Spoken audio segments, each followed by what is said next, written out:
참 요즘이 이 코로나 시대에 접어들면서 좋지 않은 그러한 문화가 하나 생긴 것 같습니다. 과거에도 이 문화가 없었던 것은 아닌데요. 사람이 사람을 경계하고 사람이 사람을 밀어내고 신뢰하지 못하는 그러한 문화가 더 기승을 하게 되는 것 같습니다. 그런데 그 문화들이 우리 교회 속에도 들어온다는 거죠. 너무나 안타까운 현실입니다. 아이들을 가만히 보고 있으면 그것이 어떠한 행동인지 모른 채 행하는 그런 모습들을 보게 됩니다. 누군가를 내가 의도치 않았지만 모르게, 자신도 모르게 그렇게 따돌리거나 때로는 우리만 이렇게 뭔가를 공유하려는 그런 행동이 아이들에게 나타나더라는 거죠.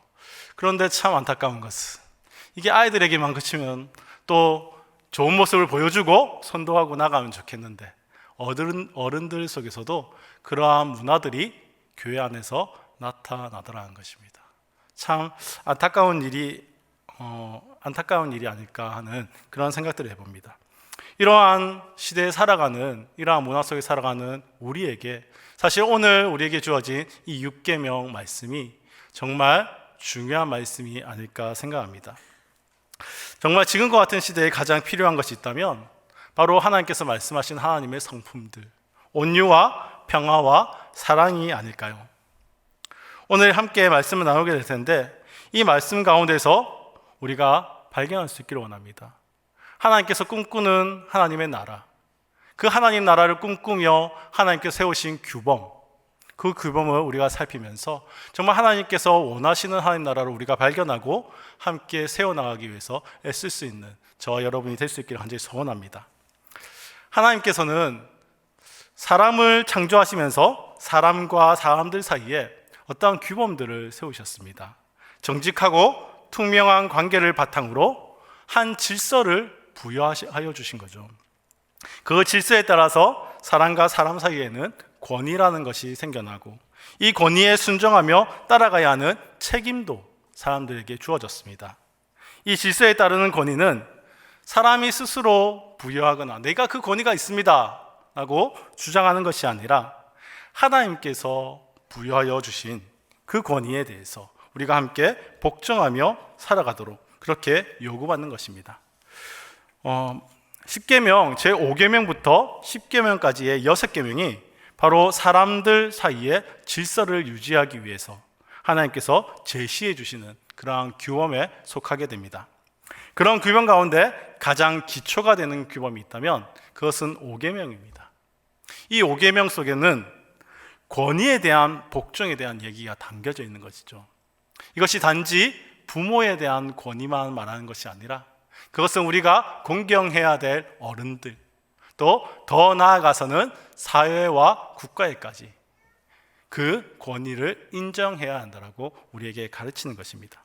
이 권위를 인정하고 순종함을 통해서 하나님이 세우신 그 규범 가운데에서 이 사회가 안정적으로 그렇게 살아갈 수 있게 되는 것입니다. 이렇듯 사람과 사람 사이에는 질서를 유지하기 위한 규범이 있다는 것입니다. 오늘은 그 규범 중 6번째 계명인 살인하지 말라라는 그 계명을 함께 다룹니다.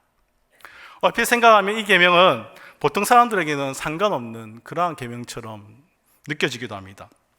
사실 살인이라는 행위가 우리 삶 속에 일상적으로 일어나는 그런 행위는 아니지 않습니까? 그러니 이 계명만은 나와는 조금 상관이 없는 것 같습니다. 할 수 있습니다. 우리 초등부 아이들에게 제가 10계명을 처음 가르칠 때 살인하지 말라, 너희들 이 계명 잘 지키고 있니? 이렇게 했을 때 어떤 반응이 나왔을까요? 네, 저 살인 안 해요. 네, 우리 초등부 아이들은 정말 이 문자 그대로를 정말 잘 인지하거든요. 그래서 나는 하나님이 살인하지 말라고 안 하셔도 제가 살인 안 하고 있어요. 제가 잘 하고 있어요. 이렇게 이야기한다는 거죠. 그런데 이 제6계명 살인하지 말라, 이 계명은 그렇게 단순한 계명이 아니라는 거죠. 그 6계명을 가만히 살펴보면 더 깊이 있는 의미가 있고 그 계명 속에는 정말 하나님께서 우리에게 궁극적으로 원하는 것이 담겨져 있습니다. 먼저는 이 계명을 깊이 있게 묵상하기 위해서는 그 계명 속에 담겨져 있는 생명이 어떠한 의미인지, 살인의 그 근원이 어디에 있는지를 살펴야 합니다. 그것을 오늘 105문, 106문은 그것을 다루고 있는 것이죠. 구체적으로 또 우리가 어떻게 이웃을 내 몸처럼 사랑할 수 있는지를 이 6계명은 우리에게 알려주고 있는 것입니다.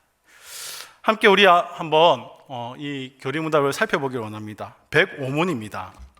우리 105문을 한번 함께 보도록 하겠습니다. 제가 질문을 읽고 답을 함께 읽도록 하겠습니다. 제6계명에서 하나님께서 원하시는 것은 무엇입니까? 답을 함께 읽겠습니다. 시작. 내가 이웃의 명예를 훼손하거나 그들을 미워하거나 해치거나 죽이지 않기를 원하십니다. 나는 생각이나 말이나 몸짓으로 무엇보다도 행동으로 그리해서는 안 되고 다른 사람을 시켜서 해도 안 되며 오히려 모든 복수심을 버려야 합니다.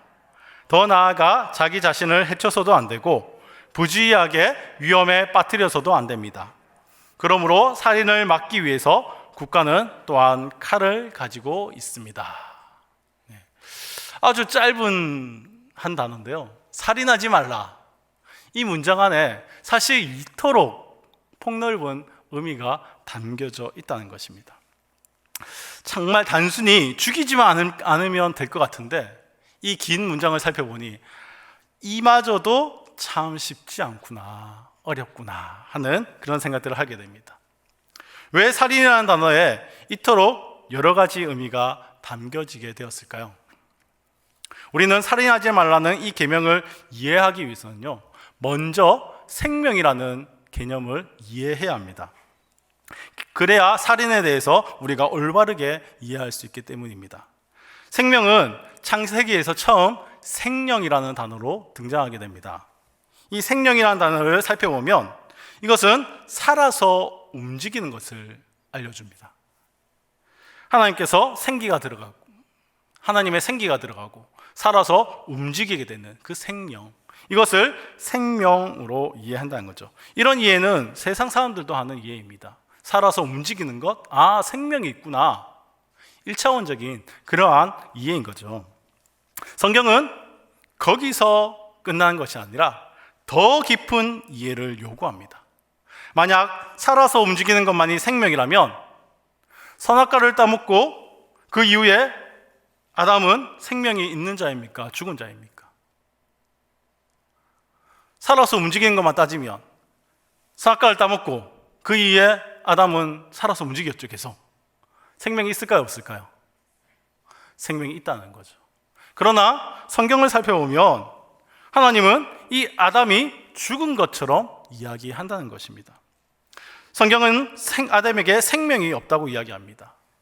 생명에 대한 이해가 그저 살아 움직인 것 그 이외에 더 깊은 무엇이 있다는 것입니다.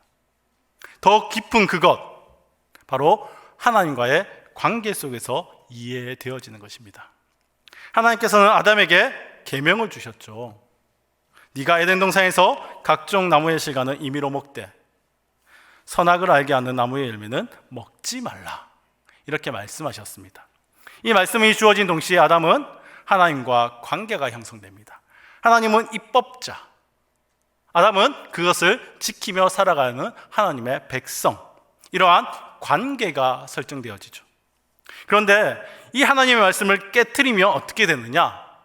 그것이 죽음이라는 것입니다. 즉 하나님의 계명을 받았고 그것을 지키는 것이 아담에게는 생명을 유지하는 것입니다. 그걸 어기면 죽는 것이죠.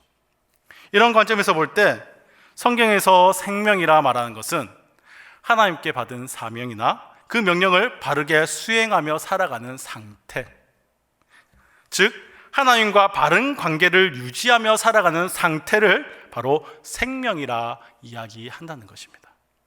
그런 의미에서 예수님께서 이렇게 말씀하셨죠. 내가 생명이다. 그것은 정말 참된 진리인 줄 믿습니다. 그러니 두 가지 생명의 개념이 있다는 것을 우리는 기억해야 합니다. 첫째는 하나님께서 코에 생기를 불어넣어 숨이 붙어서 움직이게 된 상태이고, 또 하나는 하나님의 사명이나 명령을 수행하며 살아가는 상태, 관계를 유지하며 살아가는 상태를 생명이라 여긴다는 것입니다. 요한일서 17장 3절 말씀 이렇게 말합니다. 우리 함께 요한일서 17장 3절 말씀 함께 보도록 하겠습니다. 함께 읽겠습니다. 시작. 영생은 곧 유일하신 참 하나님과 그가 보내신 자 예수 그리스도를 아는 것이니이다. 아멘. 살아서 계속 움직이는 것을 영생이라 성경은 말하지 않고 있습니다. 예수 그리스도를 아는 것. 영생이 무엇이라고요? 예수 그리스도를 아는 것. 이 안다는 것은 관계적인 것을 이야기하는 것입니다. 뭔가가 관계가 되어지는 것을 영생이라 이야기한다는 것이죠. 즉 하나님과의 관계 가운데서 그분의 뜻대로 살아가는 것, 이것이 영생이라고 이야기하고 있는 것입니다. 생명을 이와 같이 관계로 이해한다면 오늘 우리가 함께 본 105문과 또 함께 볼 106문의 뜻을 좀 더 분명히 이해할 수 있을 것 같습니다.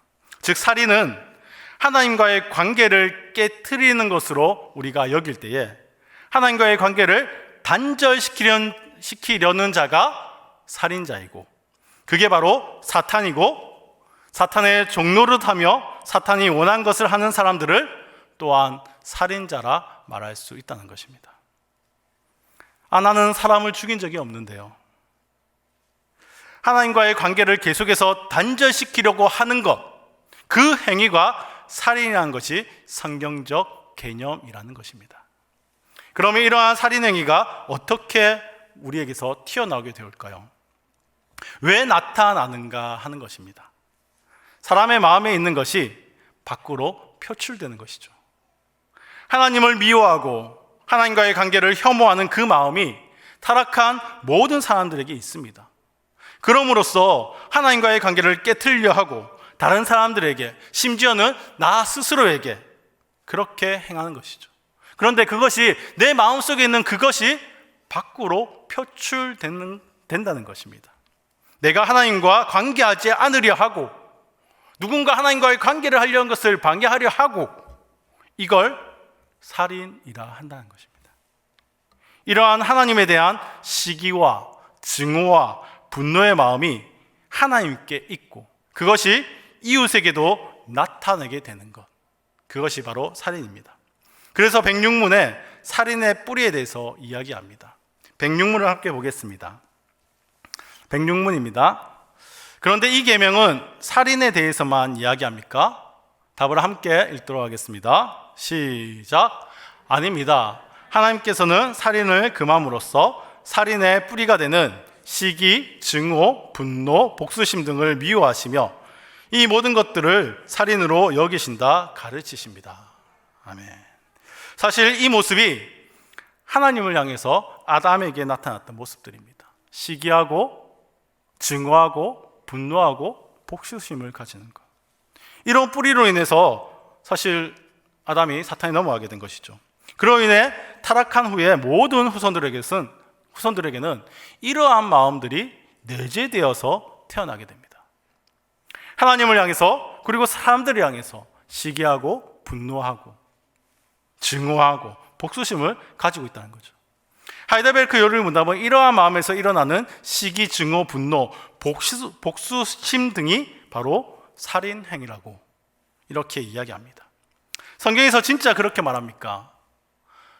분노하고 시기하고 증오하고 이런 것들이 살인이라고 이야기합니까? 네, 그렇다는 것입니다. 요한일서 3장 15절을 함께 볼까요? 요한일서 3장 15절 말씀입니다. 함께 읽겠습니다. 시작. 그 형제를 미워하는 자마다 살인하는 자니 살인하는 자마다 영생이 그 속에 거하지 아니한 것을 너희가 아는 바라.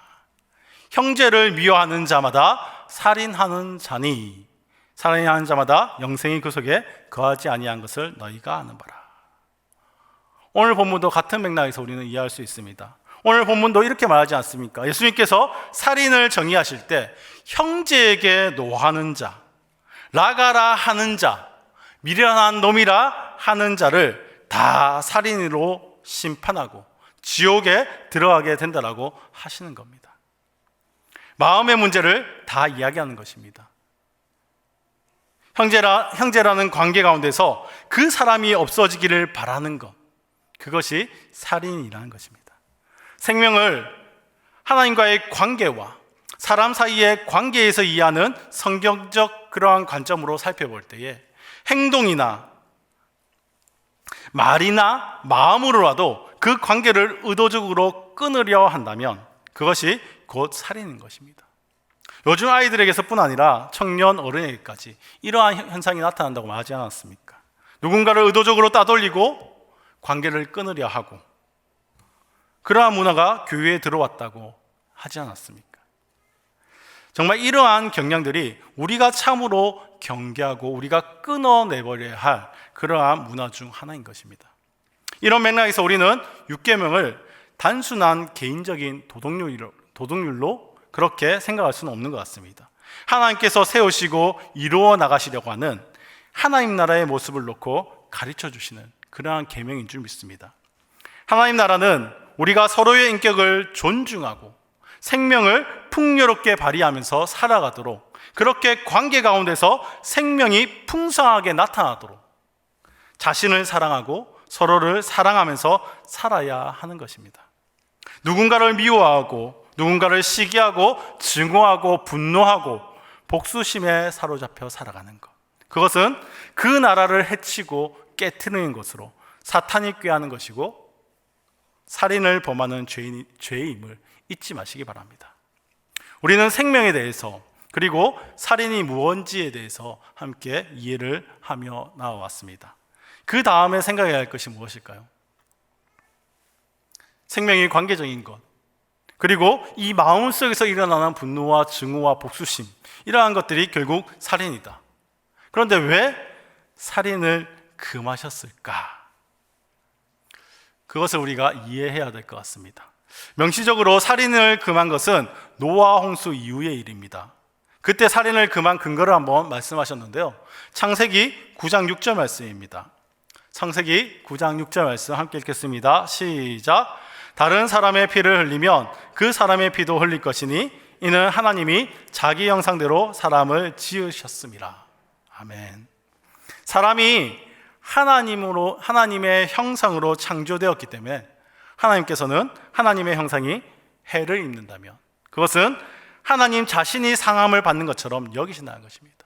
따라서 사람을 해치는 것, 그 사람을 미워하는 것, 그러한 것이 결국 사람에게만 아니라 하나님께 잘못을 범하는 죄라는 것입니다. 살인을 금하는 근거가 바로 하나님의 형상으로 지음받았다라는 데 있으므로 그것이 살인죄도 근원적으로는 하나님께 대하여 짓는 죄라는 것입니다. 이것은 스스로 목숨을 끊는 것도 마찬가지입니다. 사람은 나의 생명이 내 것이라고 여깁니다. 그리고 내 마음대로 해도 된다라고 생각합니다. 그렇지만 생명은 사람의 것이 아닙니다. 생명은 하나님께 달려 있습니다. 생명을 주시는 분도 하나님이시요 생명을 취하시는 분도 하나님이신 줄 믿으시기 바랍니다. 요즘에 참 심각한 문제가 있습니다. 생명을 너무 경시 여긴다는 것입니다. 우리나라만 봐도 정말 이것이 나타나기 시작했습니다. 아이들의 생명이 내가 결정할 수 있다고 여기는 낙태법이 그 대표적인 예가 아닐까 생각합니다. 낙태의 행위는 생명의 주관자로 하나님을 인정하지 않는다는 것입니다. 뿐만 아니라 이 낙태는 정말 참 이기적인 생각입니다. 낙태의 깊은 내면을 보면 태어날 그 아기로 인해서 내 삶이 어떤 불이익을 당한다라고 여긴다는 것이죠. 태어날 그 아이로 인해서 나에게 어떠한 어려움이 생길까 하는 그 염려와 두려워하는 마음속에 그 일들이 행해진다는 것입니다. 내 계획이 차질이 생기니까, 나의 삶에 문제가 생기니까 항상 나 중심적인 생각들입니다. 생명에 대한 존중은 그 어디에서도 찾아볼 수 없습니다. 생명은 하나님의 것이라는 그 출발점을 확고히 하실 수 있으시기를 바랍니다. 우리의 것이 아닙니다. 사람은 모두 하나님의 형상으로 지음받았음을 잊지 마십시오. 나만이 아니라 저 사람도 그렇다는 거예요.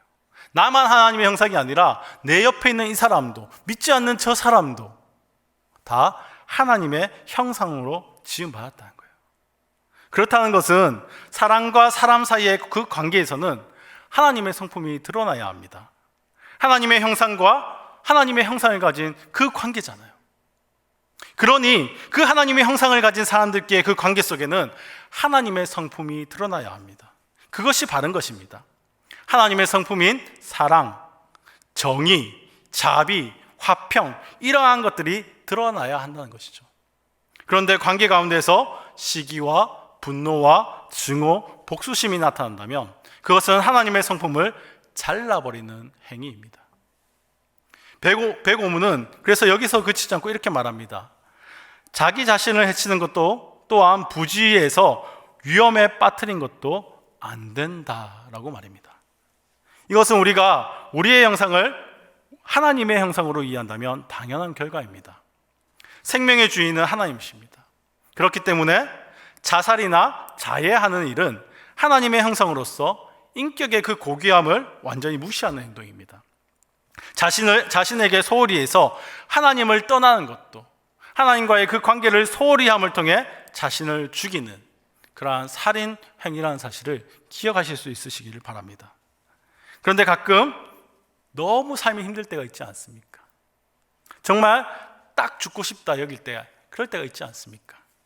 눈물이 앞을 가리고 세상의 위로가 전혀 통하지 않을 때 그럴 때가 우리 삶 속에 있지 않습니까? 그럴 때 하필이면 옆에 있는 사람을 딱 보면 믿지 않는 사람인데 악한 사람인데 너무 잘 되는 거예요. 그 사람 보고 있으면 어떤 생각이 듭니까? 속상하다. 나는 하나님 믿어도 다 안 되는데 저 사람 어찌 저리 잘 됐고 이런 마음만 듭니까? 가끔은요 저는 그럴 때가 있었습니다. 하나님께 하나님 정말 하나님이 내 삶 가운데 이렇게 역사하셔서 내가 엄청 부자로 살고 내가 엄청 잘 되고 이렇게 해달라고는 안 하는데요, 하나님 적어도 저 사람이 잘 되는 거 내가 못 보겠어요. 그런 마음이 가끔은 좀 못돼서 그런가요? 그런 마음이 저한테 조금 한 번씩 일어날 때가 있더라고요. 저 사람은 저렇게 하나님을 핍박하고 저 사람은 저렇게 하나님 안 믿고 진짜 지질이 악한 행동은 다 하는데 저 사람 잘 되는 거 좀 아니지 않을까요, 하나님? 하필 또 그 사람이 또 나에게 또 잘못했네? 그럼 또 더 어떻습니까? 저 사람만은 안 된다 이런 생각 들지 않습니까? 하나님 저 사람 복수해 주세요. 그런 기도 해보셨습니까? 저 해봤거든요. 예, 해봤는데 하나님이 원하시는 기도가 아니더라고요. 하나님이 원하시는 마음이 아니더라고요. 이 마음조차도 아니라는 것입니다. 하나님은 그 마음속의 복수심, 그래서 하나님께 복수를 부탁하는 그것조차 아니라는 것입니다. 그러면 어떻게 해야 될까요? 그렇게 그 사람은 잘 되고 나는 안 되고 이것을 보면서 마음이 속상하고 어찌해야 될까요? 하나님을 믿으시기 바랍니다. 하나님이 모든 문제의 근원이시라는 그 사실을 믿으시기 바랍니다. 우리의 문제를 다 아시고 우리를 항상 옳은 길로 가장 선한 길로 인도하시는 아버지라는 사실을 믿으시기 바랍니다. 우리의 연약함을 다 아시고 직접 그 연약함을 겪으시고 나를 이해하시고 나를 아시는 그 예수 그리스도를 믿으시기 바랍니다. 그분을 믿을 때에 그분께서 우리를 위로하시고 그분께서 우리를 선한 길로 인도하실 것입니다. 그 사실을 믿고 신뢰하고 나가시는 저와 여러분 되시기를 주님의 이름으로 축복합니다. 제발 말로만 예수를 구주라 말하지 말고 참된 신앙으로 정말 하나님을 바라볼 수 있기를 간절히 소원합니다. 하지만 예외가 있습니다. 살인에도 예외가 있다는 것입니다. 전쟁과 같은 이런 상황에서 이루어지는 살인 행위가 바로 예외입니다. 백오문은 이렇게 이야기합니다. 그러므로 살인을 막기 위해서 국가는 또한 칼을 가지고 있습니다. 무슨 말입니까? 국가 권세의 칼이 각 개인의 자신과 다른 사람들의 안전을 도모하기 위해서 개인과 사회를 보존하는 그 행위는 국가에게 주어진 심판의 권위라는 것입니다. 여호와 증인의 경우 이렇게 말합니다. 과거에는 정말 신앙의 문제로 인해서 자신들은 살인죄를 짓지 않기 위해 집총을 하지 않겠다, 총을 들지 않겠다는 거죠. 군대에 가면 항상 제일 먼저 손을 들어야 합니다. 여호와 증인 손 들어보세요. 따로 불려가거든요. 그들은 자신의 신앙을 지키기 위해서 이 살인죄를 범하지 않기 위해서 이 총을 들 수 없다라고 말하는 것입니다. 그럼 우리는 다 살인죄를 짓고 있는 것입니까? 저들은 그래도 믿음대로 잘 살고 있어서 살인죄를 안 짓기 위해서 저렇게 하는데 나는 그 정도는 못하겠고 나는 살인죄를 짓고 있는가? 그렇지 않다는 것입니다. 국가는 악을 심판하도록 권위가 주어졌습니다.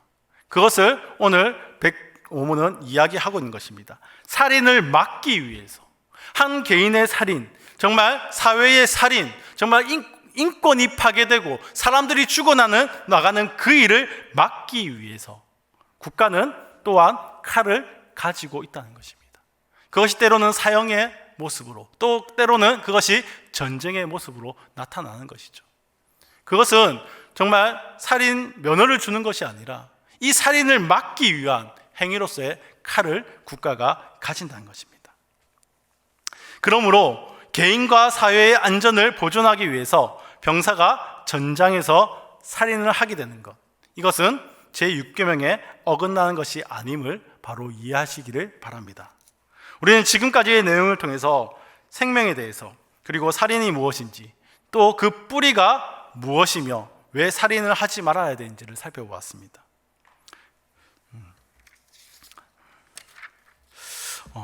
그런데 오늘의 이 말씀은 그것을 넘어서고 있습니다. 사랑의 마음과 복수의 마음은 함께 할 수 없습니다. 원수를 사랑하라는 하나님의 말씀은 분명한 것이죠. 악인의 심판은 하나님의 주권에 달려있는 일이지 우리가 복수해달라는 문제는 아닌 것 같습니다. 그러한 마음조차 다 내려놓으라고 그렇게 이야기하는 것이 오늘의 요리문답 제107문의 이야기입니다. 107문을 함께 살펴보도록 하겠습니다. 107문입니다. 앞에서 말한 방식으로 우리 이웃을 죽이지 않으면 그것으로 이 계명을 다 지킨 것입니까? 함께 답을 읽겠습니다. 아닙니다.